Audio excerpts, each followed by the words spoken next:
আমরা এই মুহূর্তে আবারও একটু যাচ্ছি নিউ ইয়র্কে আমাদের সহকর্মী মাহফুজ মিশুর কাছে, যিনি জাতিসংঘের সাধারণ পরিষদের খবর সংগ্রহ করছেন। মিশু, আমরা দেখছিলাম যে প্যালেস্টাইনকে আসলে স্বীকৃতি দেওয়ার বিষয়টি, তো সাধারণ অধিবেশন শুরুর আগে এই স্বীকৃতি কোনো প্রভাব ফেলবে কি, আলাদা করে একটু বলবেন?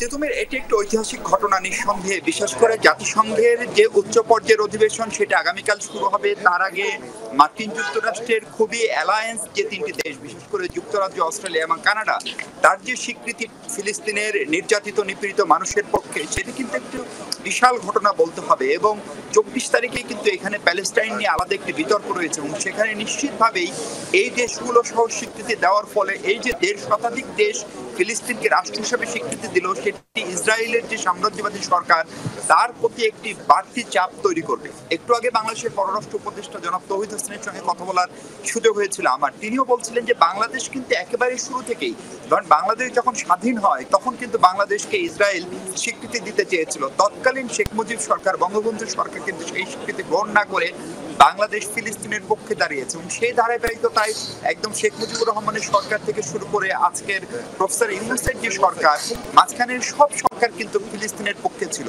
ফলে এটির জন্য কিন্তু ফিলিস্তিনের যে স্বাধীনতা সংগ্রাম সেটির আরেক ধরনের স্বীকৃতি আসলো, কিন্তু সেটি কি ফিলিস্তিনকে চূড়ান্ত অর্থে স্বাধীন রাষ্ট্র হিসাবে বা টু স্টেট যে সলিউশনের কথা বলা হয় সেটির দিকে নিয়ে যাবে কিনা, তার উত্তরে পররাষ্ট্র উপদেষ্টা তৌহিদ হোসেন বলছেন না, সেই প্রক্রিয়াটি আরো জটিল, সেটির জন্য হয়তো আরো খানিকটা সময় লাগবে।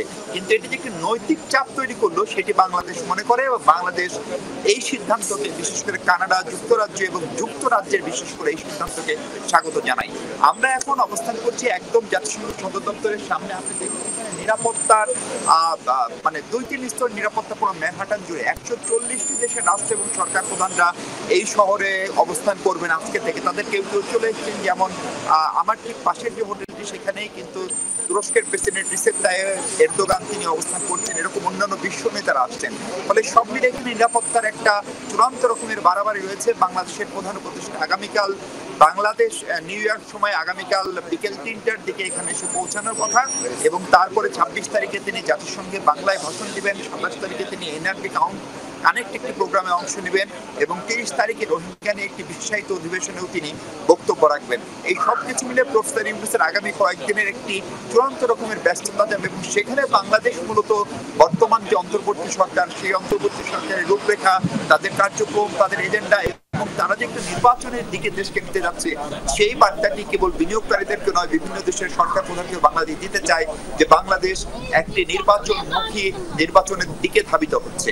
সেই বার্তাটি প্রফেসর ইউনূস এবারের জাতিসংঘ সম্মেলনে বিশ্ববাসীকে দিবেন।